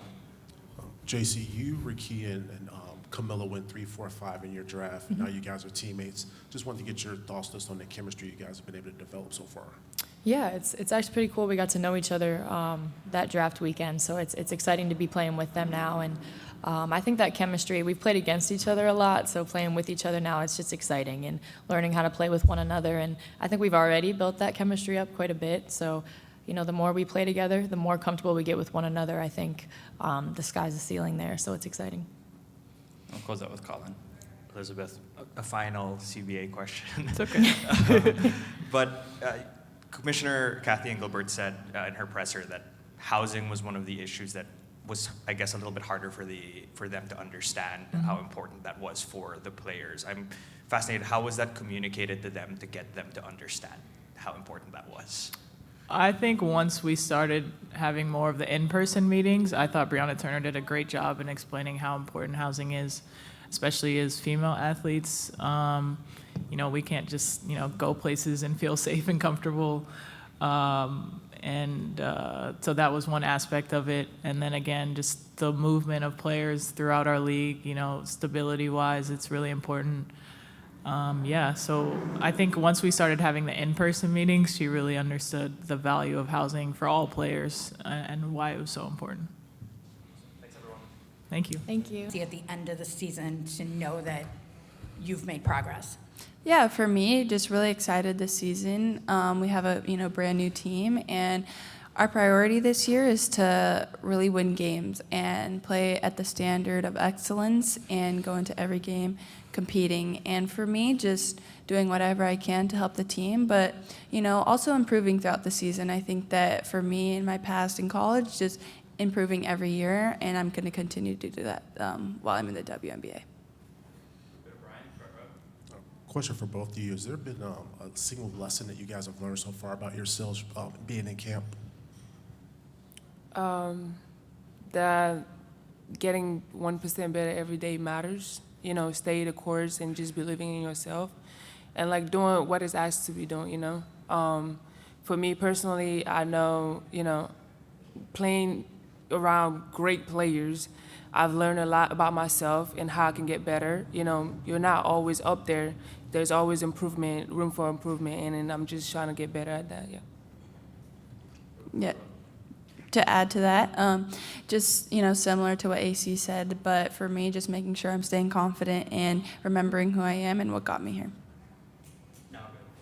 This is for Gabriela. You know, coming from a school that just won the national championship and then, you know, being drafted quickly and then, you know, quickly having to start training camp, like, what's been the biggest adjustment for you so far throughout this whole process? Yeah, it's, you know, been a crazy couple months, but I'm super thankful.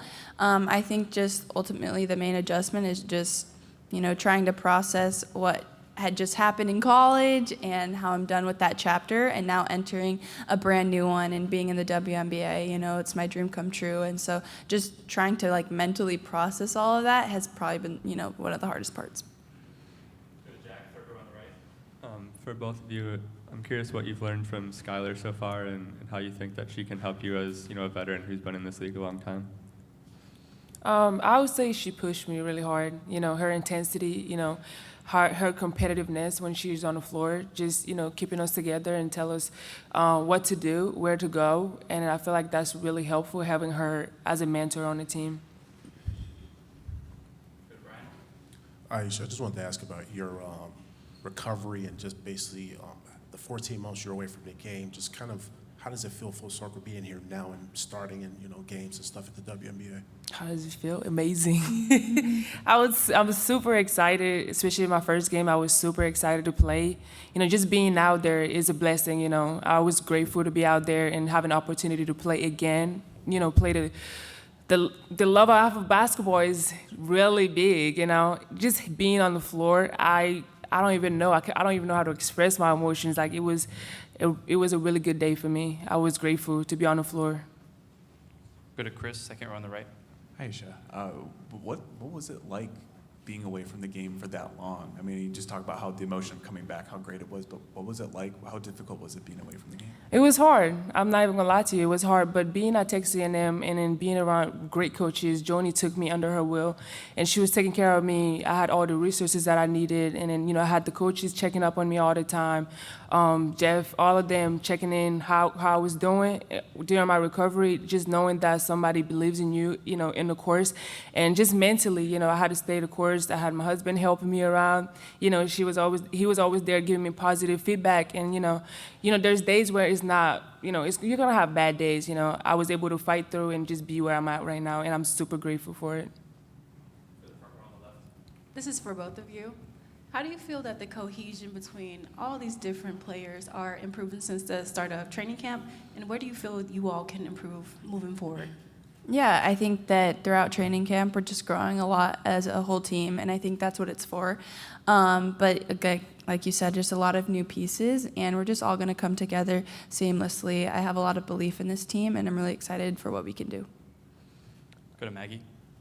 Aicha, it was exciting to see Mali make the World Cup this year. And Yeah. So I wanted to ask, first of all, if there are any plans for you to play with Mali this in, I guess, August, and what it meant to you to see your country qualify. No, it meant a lot. You know, we work really hard, and these girls fight every single night. You know, I was talking to them while they were there. You know, I have like one of my girls, she's like my sister, so we were communicating a lot. I wish I could be there, but it was a time where I had to focus on myself at the time, and there's still interest. Like, you know, I've heard from my coach from the World Cup coming up, and you know, there's a decision to be made. So you will see when it comes. Yeah. Any more for players? Go back to Brian. Gabriela, you improved your three-point shooting efficiency over the course of your career at UCLA. Could you just kind of speak to just kind of like that approach and kind of what led into that improvement? Yeah, going into college, I knew that my three-point shooting needed to improve, and I was really excited to improve it. And I think throughout all my 4 years there, just every year, just really improving it. And then coming into the W, I still want to improve it and making sure that I'm consistent and confident with my shot. But I think that's just, a credit to the coaches and the people that really pour into me and just putting in the work consistently every day in the gym.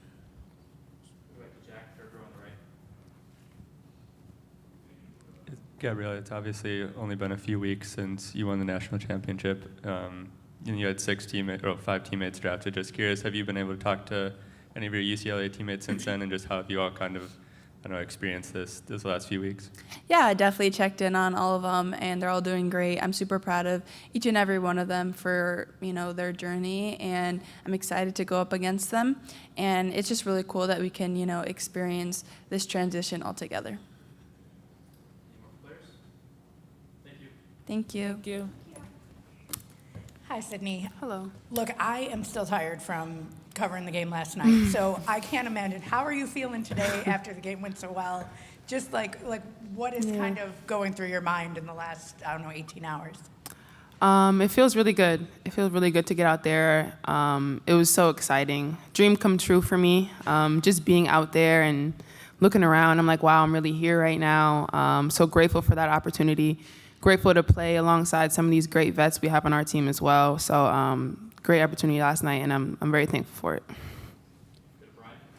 Question for both of you. Just wanted to get your impressions just on being at this camp and just what this opportunity has been to both of you.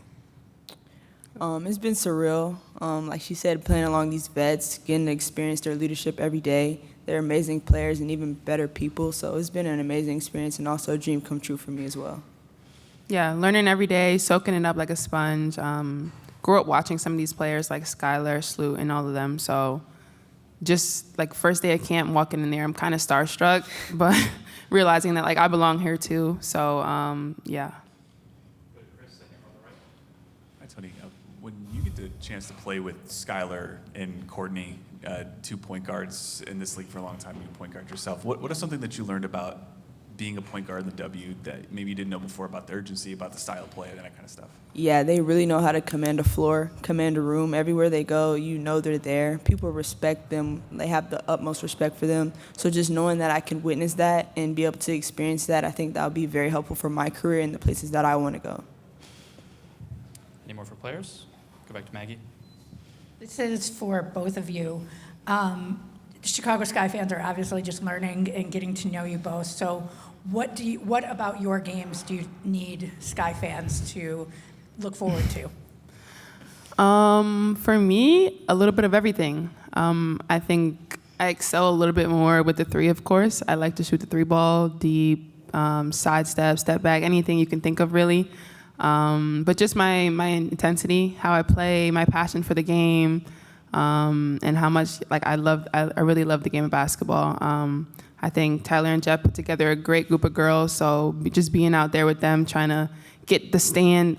At one point in the crowd last night, I couldn't really hear a thing, and I love playing in that type of environment. So just trying to get that type of feel every game would be amazing. Yeah, playing in this environment is crazy. I would say that being a floor general, just knowing how to command the floor, being a playmaker, knowing when it's your time or someone else's time, knowing where the ball's supposed to be, and being an elite defender, all 94 feet, just being able to play solid defense throughout the whole entire game. Obviously, both of you hope to make the full roster, but with the creation of the developmental player slots, I'm just curious how you see that as younger players and how that can benefit you or just the league in general. I mean, yeah, I love how the league is growing to more roster spots, more different types of spots. I mean, it's amazing for young players to be able to have an opportunity, even if it's not on the 12-man roster, but being on the 2 development spots, I think it's amazing for the league. Yeah, I'm great. I'm grateful for the league for expanding that and having that opportunity to just grow and learn from vets on the team as well. So. Sydney, just wanted to get your thoughts on just what you learned from your season of playing overseas. Ooh, playing overseas, it's an interesting experience. I really think it did help with the pace of the game. I love to play fast. I love to play in transition, get out, and just go. So I think that really translates to the WNBA and just playing professionally. But overseas is an experience. You really have to love the game of basketball to go overseas for 7 months away from family. Just, you don't have a lot of resources, not a lot of recovery, just so many things that are behind the scenes that people don't realize about overseas players. So I think it makes you a little bit more tough. It makes you really love the game. It makes you want to work, makes you want to get in the gym and everything like that. So I'm grateful for my experiences in the last 2 years overseas. Thank you. Thank you.